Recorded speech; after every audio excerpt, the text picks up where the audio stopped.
My husband's a cop, he'll rough you up. My neighbor yelled, then poured lemonade onto my 8. Why, over. You know, sometimes in life you just hit a wall. You think you're having a perfectly normal day, and then out of nowhere someone says, my husband's a cop. He'll beat you up, and then dumps lemonade on your 8-year-old son. Can you even imagine? Because that's exactly what happened to me.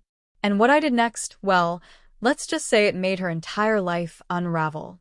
So listen, I'm just a guy, 38 years old, running a small plumbing operation right outside Portland. And my son, Nolan, he's 8. 8 years old with the energy of a border collie who just discovered espresso. Seriously, the kid never stops moving. Never stops asking questions. And most hilariously, he's always calculating how every single situation can somehow benefit him financially. I honestly have no idea where he gets it. I spent most of my 20s trying to figure out which end of a wrench was the business end. It was the second Saturday of June when Nolan walked into the kitchen and hit me with a business proposal. Yes, he used those exact words. He'd seen some kid on YouTube clear $100 selling lemonade in a weekend, and now he wanted in. He'd written the whole plan on notebook paper, using a crayon that was practically out of wax. Half the letters were just dense indentations in the page. $2 a cup, right at the end of our driveway. All profits, he insisted, were going straight toward new Beyblades because, and I quote, the ones he had were what kind of dad says no to that? Obviously, I said yes. His profit margins assumed zero cost on lemons, which I was apparently expected to bankroll as his angel investor, but honestly, his enthusiasm was worth every single cent. We spent Friday night building the stand. A wobbly folding table from the garage, a piece of plywood I painted with leftover deck stain, and a cooler full of ice. Nolan proudly scrawled, Nolan's Legendary Lemonade, across the front in block letters. He insisted on squeezing every lemon himself, which took 4 times longer than necessary, but the kid was committed. Saturday morning, we set up at 8:30. Nolan was in full uniform, a backwards baseball cap and a t-shirt that said Boss, a joke gift from his aunt that he'd adopted as a permanent lifestyle choice. He positioned himself behind that table like a general surveying his field. The price, $2, taped to the cooler on a sticky note. No negotiating.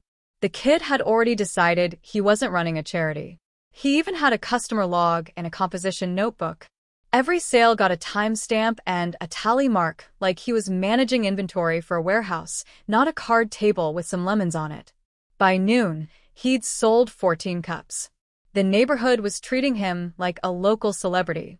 People stopped by just because the kid radiated pure, uncut enthusiasm. He was making change out of a Ziploc bag of ones and quarters I provided as startup capital. A guy walking his dog told Nolan he should be on Yelp. Nolan didn't know what Yelp was, but he puffed out his chest and said, "Thank you, sir. I appreciate the exposure." It was something he'd memorized from a YouTube video about marketing and had been waiting for the exact right moment to deploy. That's also when the first correction happened. After his 14th sale, Nolan leaned back in his chair, crossed his arms, and said, loud enough for a passing couple to hear, $2 is honestly kind of cheap for what I'm offering. I leaned over from the porch. It's lemon juice and sugar, man. You didn't invent it. Yeah, but my version hits different. Your version is the same recipe everybody's grandma uses. Stay humble, or I'm pulling the plug. He uncrossed his arms real fast. I'm humble.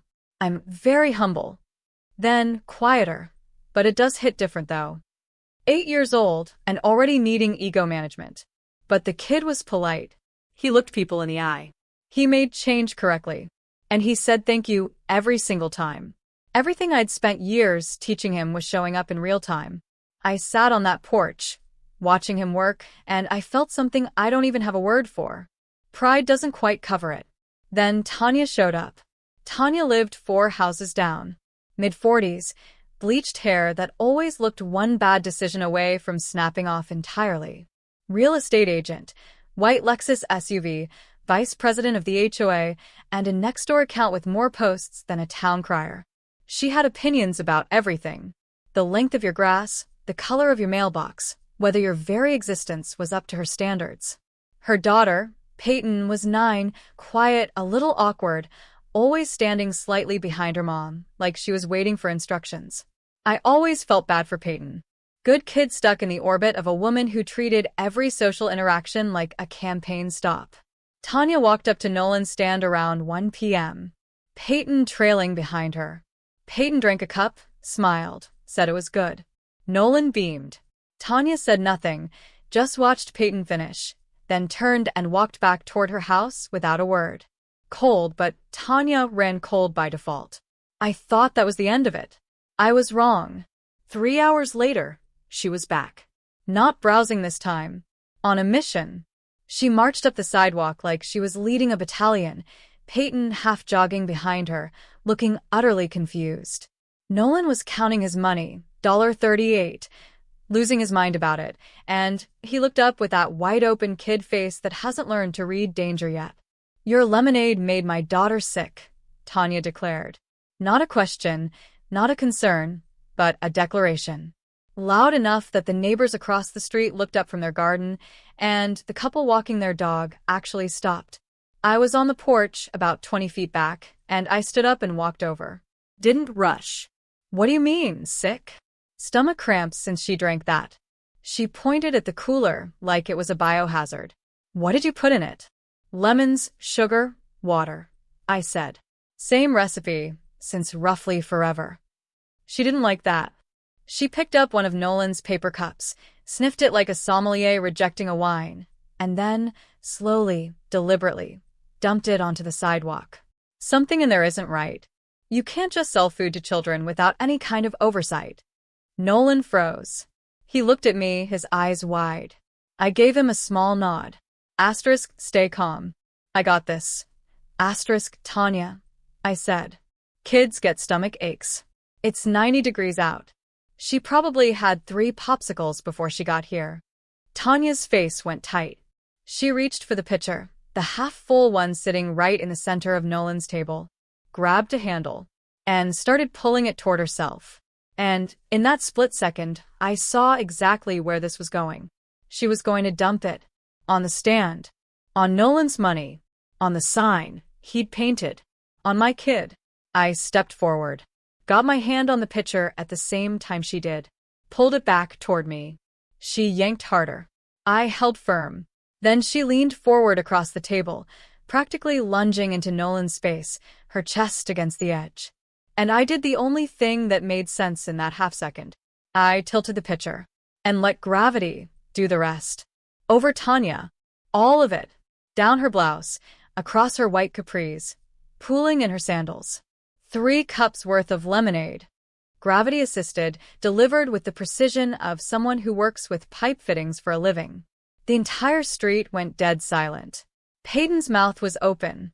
Nolan looked like he'd just watched a nature documentary come to life. The couple across the street were frozen mid-crouch over their garden bed. Tanya stood there, dripping. Sticky. Sweet. Furious. You just poured that on me," she sputtered. "You grabbed my kid's property and tried to destroy it," I said, my voice calm, almost too calm. I pulled it back. "It spilled. Unfortunate. That is not what happened. Ring doorbell's been recording since 6 o'clock this morning." I pointed at the camera above our front door. "We can let the footage sort it out." That landed. Her face cycled through about 5 emotions in 2 seconds. Rage, confusion, something close to fear. But she buried it fast. "My husband is a police officer," she said, her voice shaking. "You have no idea what you just started. Tell him I said hi." She grabbed Peyton's arm and stormed off, lemonade dripping off her elbows the whole way home. Peyton looked back once, with a face that said she already knew her mom had just lost something she couldn't get back. I looked at Nolan. He was staring at the empty pitcher with a mournful expression that had nothing to do with the confrontation and everything to do with inventory. "Dad," he said, his voice small. "That was like $4 worth of lemonade." "I know, Bud," I said, trying not to smile. "Can we write that off as a business expense?" 8 years old. Kid processes trauma through profit and loss statements. That night, I downloaded the Ring footage and watched it twice. The grab for the pitcher, the lean across the table toward Nolan, the spill. On camera, it looked exactly like what it was: a grown woman trying to destroy a kid's stand, and a dad pulling his property back. The lemonade going all over her was a consequence of physics. Nothing more. I backed the footage up 3 ways: laptop, cloud, and a USB drive I handed to my buddy Reggie the next morning. "Is this about the lemon lady?" he asked. Apparently, a neighbor's Facebook post had already made the rounds. I started a file. Yellow legal pad. Date, time, exact quotes, what everyone was wearing, angle of the Ring camera, everything. 12 years of running a business teaches you one thing above all else: documentation isn't paranoia. It's preparation. 2 Saturdays later, Nolan wanted to run the stand again. Same setup, same recipe, same spot. I let him. Except now, for houses down, Peyton had a lemonade stand, too. I am not making this up. Tanya had built Peyton a full Pinterest operation: matching tablecloth, Canva banner, mason jar dispensers, a chalkboard sign listing flavors: strawberry, lavender, classic, priced at $1.50 a cup. She had undercut an 8-year-old by 50 cents. A 45-year-old real estate agent with a white Lexus and a graphic design subscription was engaging in a price war with a 3rd grader selling lemonade out of a Costco cooler. This was the timeline we were living in. But she didn't stop at competition. She weaponized the sick kid story. Over that first week, Tanya launched a one-woman smear campaign. Told parents at school pickup, posted on the neighborhood Facebook group, without naming names, of course, but with enough detail that everyone knew, even told the crossing guard Nolan's lemonade had made Peyton violently ill. And it worked. That second Saturday, Nolan sold 9 cups. The following Saturday was worse. 6 families walked past without stopping. Moms who'd bought cups 3 weeks ago crossed to the other side of the street. One dad came up, looked at the stand, said, "Oh, this is that one," and just kept walking. Nolan heard him. He sat there, updating his customer log with big gaps between entries, pretending it didn't bother him. Down the street, Tanya was personally waving people toward Peyton's stand like a car dealership inflatable tube man in a Lily Pulitzer dress. Nolan looked at me with an expression that was way too world-weary for a 3rd grader. "That's not fair." "It's not," I agreed. "But here's what I've learned about fair, bud. It doesn't always show up on time. Sometimes it takes a while. But we're not going to sit here feeling sorry for ourselves. We're going to be better." We hit Costco that afternoon and came back loaded. Clear cups with dome lids and straws. Fresh mint, frozen strawberries, extra lemons. We spent 3 hours developing what Nolan called the new menu.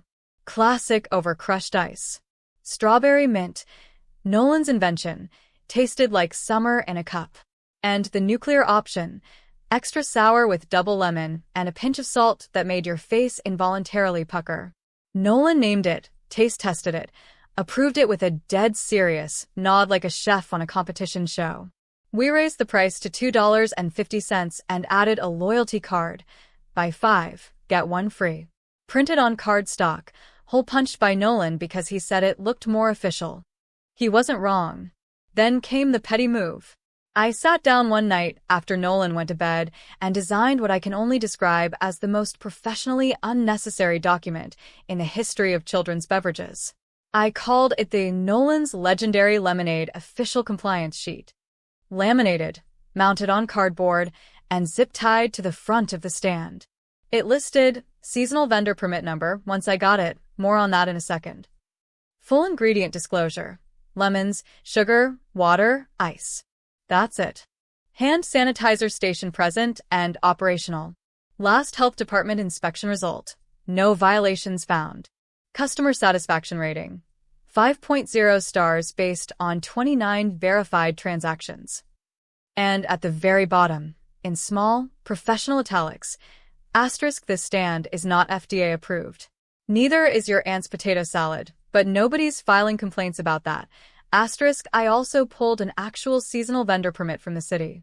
$45, basic application, approved in 3 business days.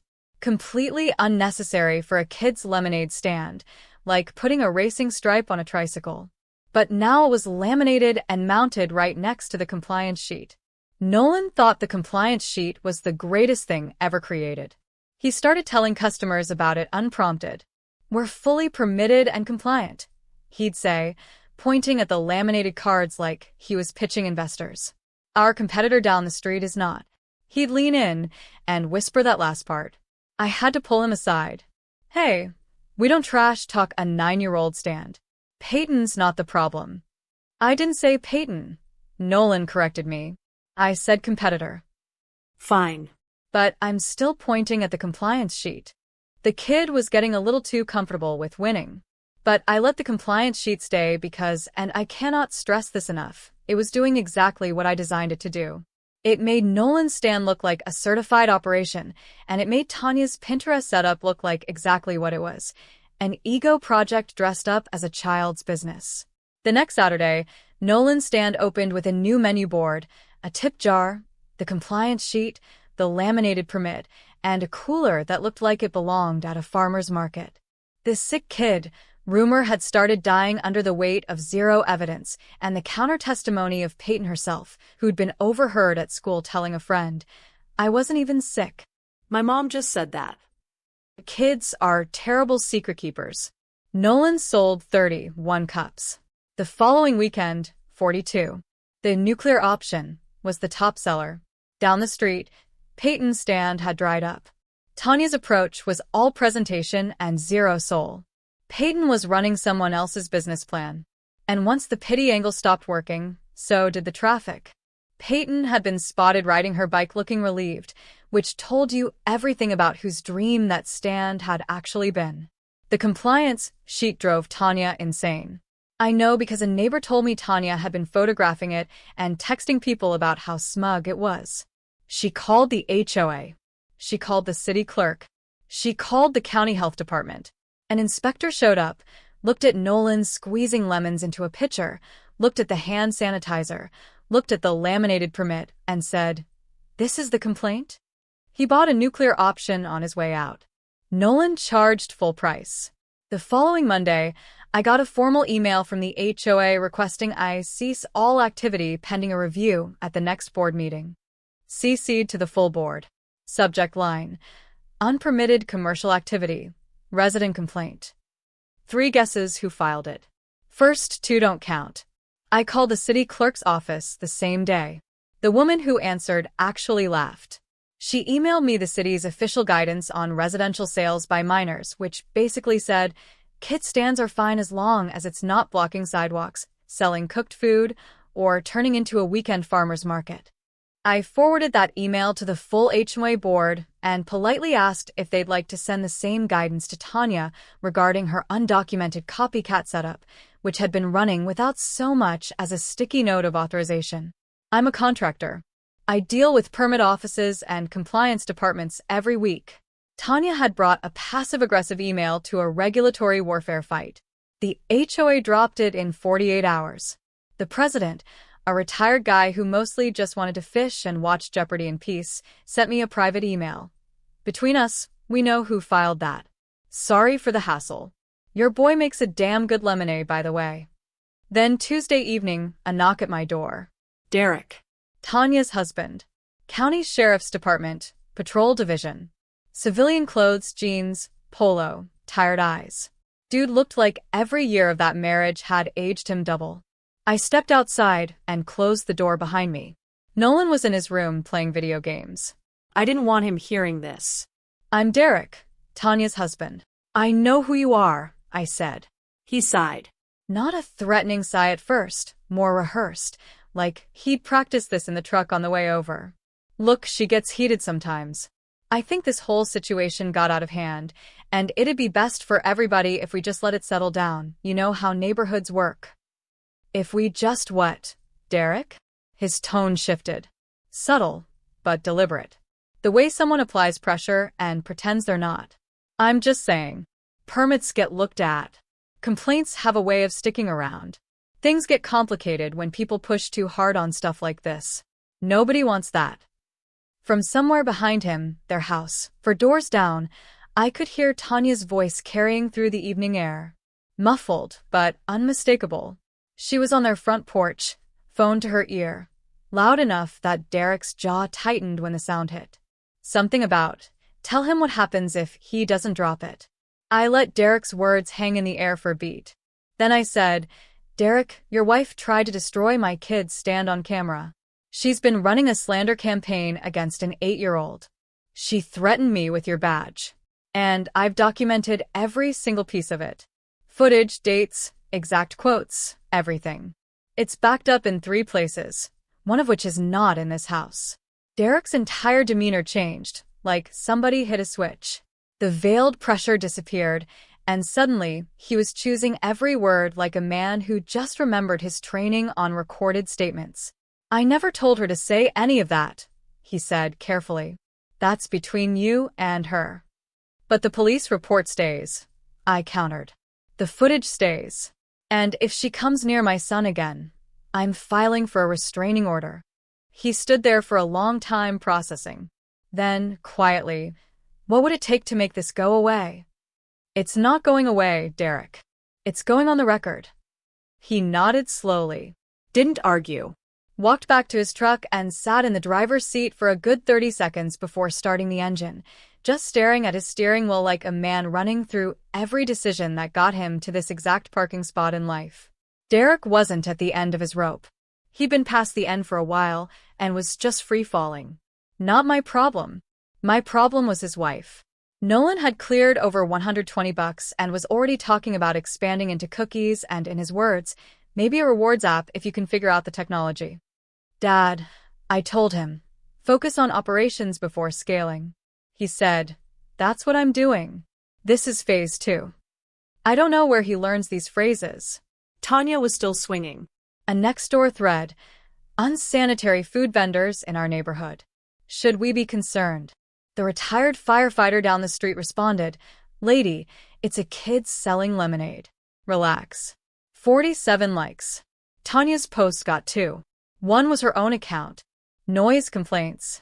Fake vehicle reports. A burner account. 1-star review on my business's Google page that said I'd flooded a kitchen and refused to pay for damages, which was interesting because I'd never worked at the address listed. All of it came back unfounded or got removed. Then she escalated to my livelihood. And that's when I stopped being patient. She called 3 of my clients, got their info from the lettering on my truck, told them she was a concerned neighbor, reporting safety violations at my company. One client panicked and put a hold on a $6,000 bathroom remodel. I spent half a day driving across town, sitting in their kitchen, showing them my license, my insurance, my bonding, and my inspection record. If you want this person's name, I said calmly, I'll give it to your attorney. They unfroze the job by end of day. But that was $360 in labor I ate because Tanya decided to weaponize gossip against my income. That crossed a line. A line I never let anyone cross. She wasn't messing with a lemonade stand anymore. She was messing with my mortgage. Then she crossed the other line. It was a Saturday in late July. Portland hit 94 degrees. Nolan's stand was packed. He'd sold 22 cups by early afternoon and was getting a little too comfortable with success. He'd started telling people the nuclear option was not for beginners and that his operation was basically the only permitted stand on the street.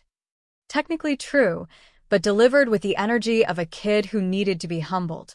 A mom from the next block asked for a recommendation.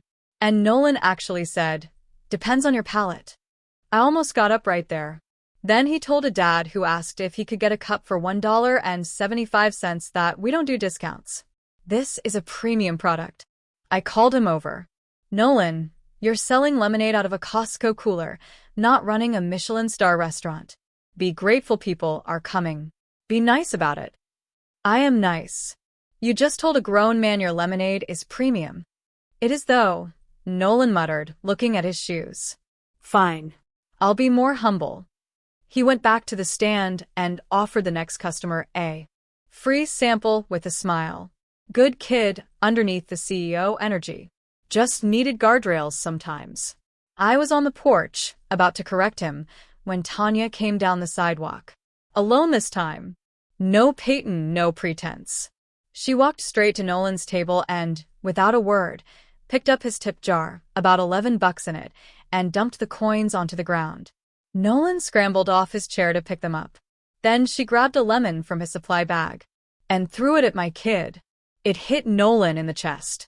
Not hard enough to injure him. Hard enough to leave a wet mark on his shirt and shock him into silence. He stood there, dripping, a lemon rolling at his feet, and for 2 full seconds, the entire block went quiet. I was already moving, got between them in 3 steps, and looked at Tanya with the kind of calm that people mistake for composure, but is actually the last breath before something irreversible happens. "You just assaulted my 8-year-old, I said. On camera again. "It was a lemon," she hissed. "It was a lemon you threw at a minor, and I have every second of it." Tanya's face flickered. She turned and walked away without a parting shot. Even she knew she'd gone somewhere she couldn't come back from. I knelt down next to Nolan. He was fighting tears, but holding it together because he's tougher than any 8-year-old should need to be. Money scattered in the grass, lemon juice on his shirt, his signs still standing. But the kid behind it looked smaller than he had 5 minutes ago. "Why does she keep doing that?" he asked, his voice barely a whisper. "Because some people are mad at the world, and they take it out on whoever's closest," I told him, holding him tight. "That's not your fault. Not even a little." We cleaned up, went inside. I downloaded the new footage, watched the lemon hit his chest 3 times. Then I sat at the kitchen table and added everything to the file. Every incident, every recording, every quote, organized in the most devastating order I could manage. Nolan came into the kitchen while I was writing, changed shirt, watched me for a second. "Are you going to get her in trouble?" he asked.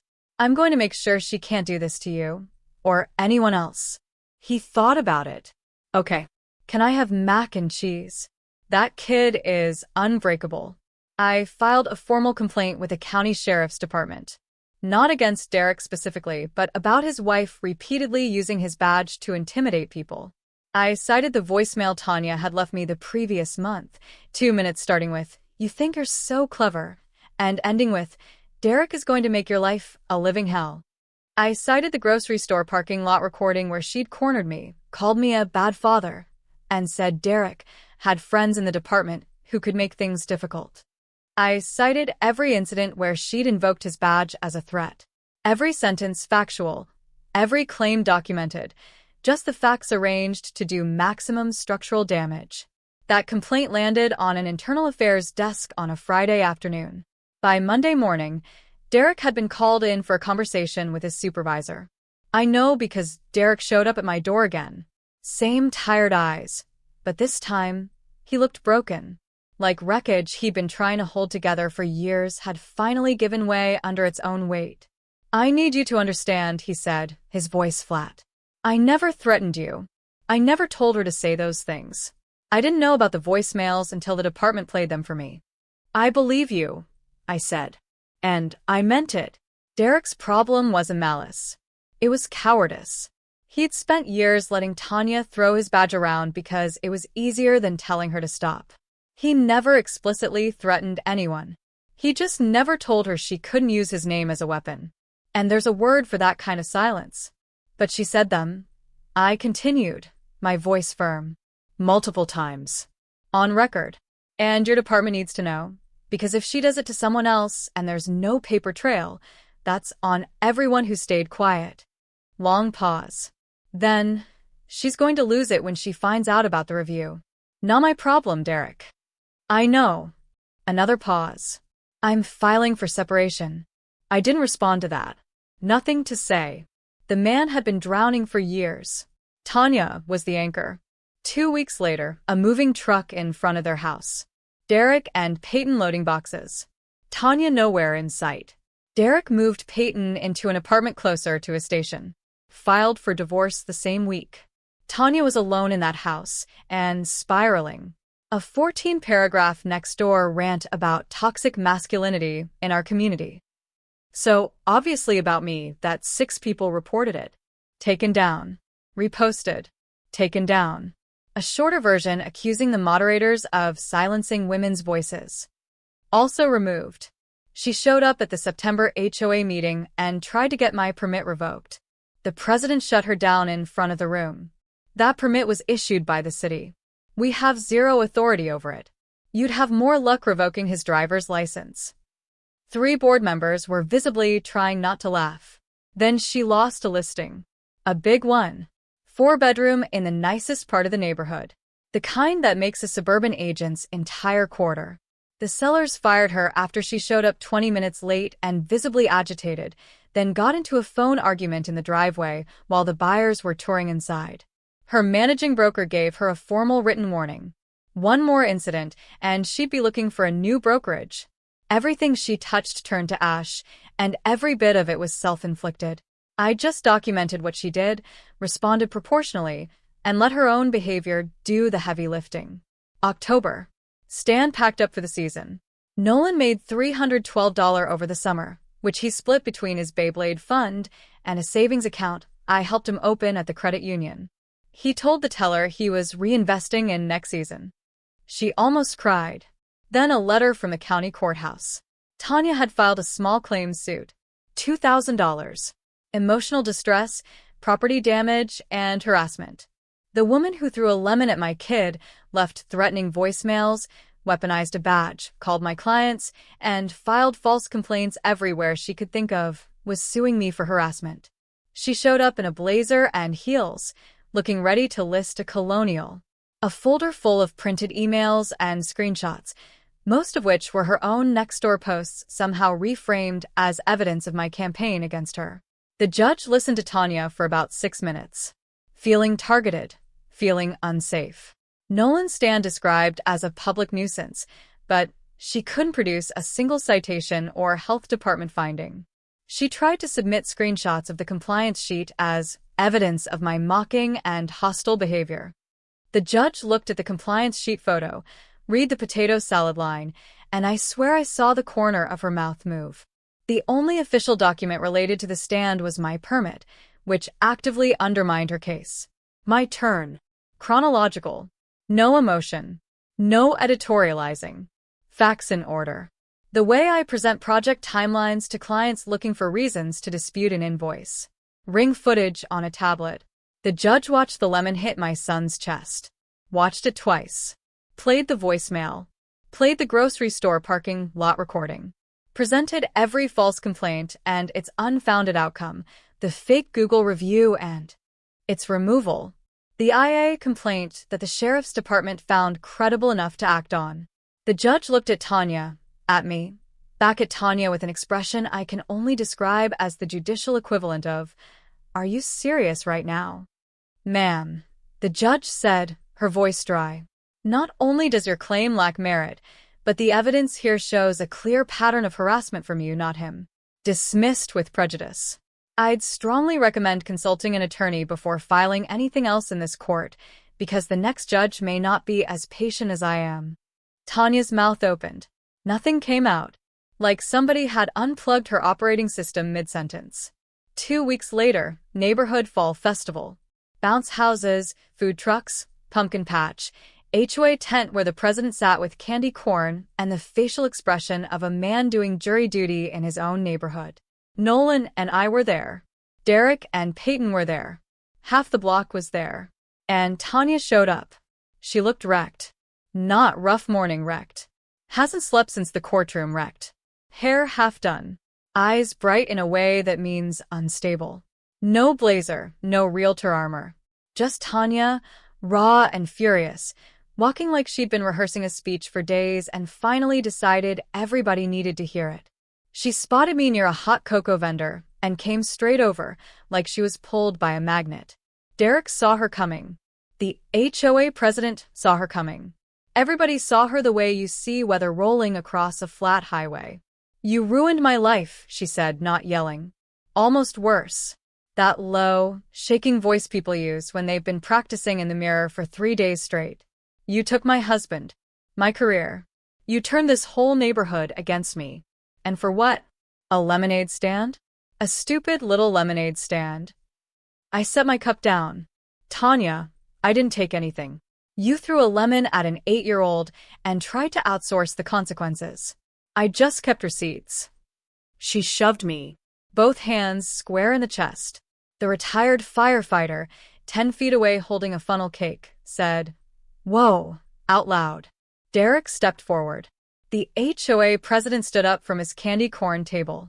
Derek didn't move toward me. He moved toward Peyton, pulled her behind him, like he'd done it 100 times before. "Tanya, stop."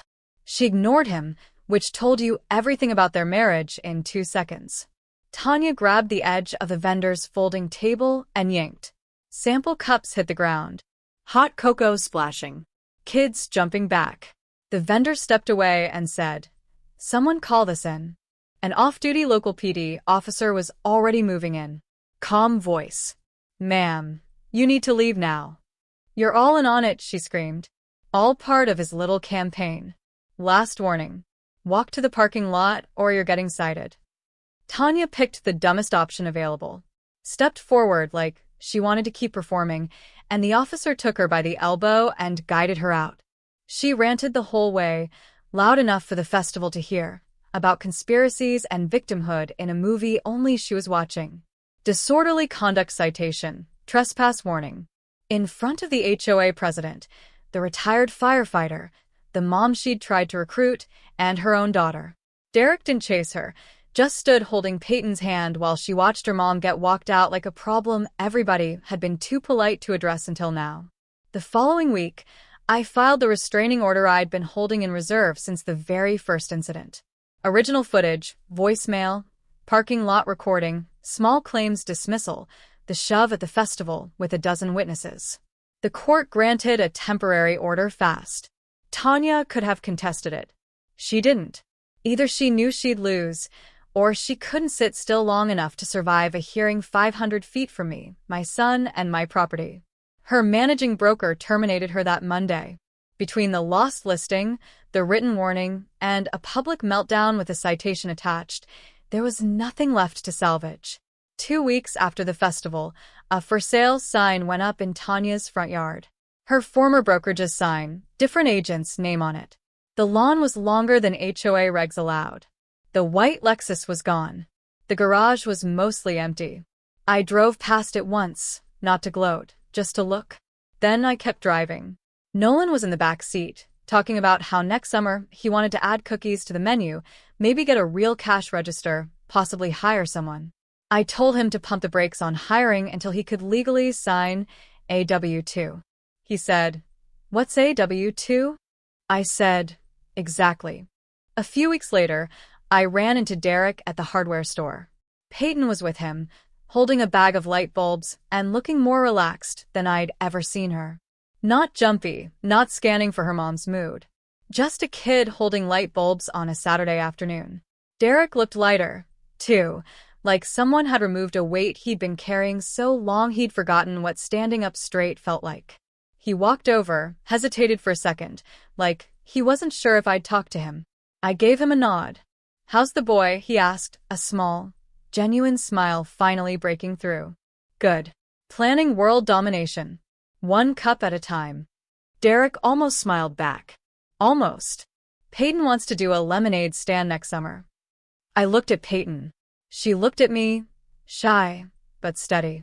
Not hiding behind her dad the way she used to hide behind her mom.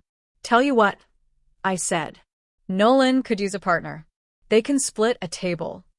Peyton's face lit up. First time I'd ever seen that kid look genuinely excited about anything. Derek nodded. "I think she'd like that." We shook hands. 2 dads in a hardware store, figuring out how to make next summer better than the last one. I walked out into the parking lot. October air. Sharp leaves turning. The kind of afternoon where everything feels like it's resetting. Have you ever had to deal with someone like Tanya? Someone who just wouldn't back down, no matter how much evidence was against them? Or maybe you've had to stand up for your kid in a way you never thought you'd have to. I'd love to hear your stories in the comments below. What would you have done in my place?